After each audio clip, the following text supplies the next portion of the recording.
இழந்த பழம் உனக்குத்தான். செவந்த பழம் உனக்குத்தான். குங்கும பூவும் உனக்குத்தான். இந்த கொஞ்சம் புறாவும் உனக்குத்தான்.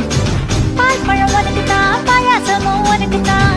சந்தனம் உனக்குத்தான். சக்கரை பொங்கல் உனக்குத்தான். முருகா காப்பாத்த இத முடிஞ்ச மலையேத்த கந்த காப்பாத்த இத கட்டி கைமா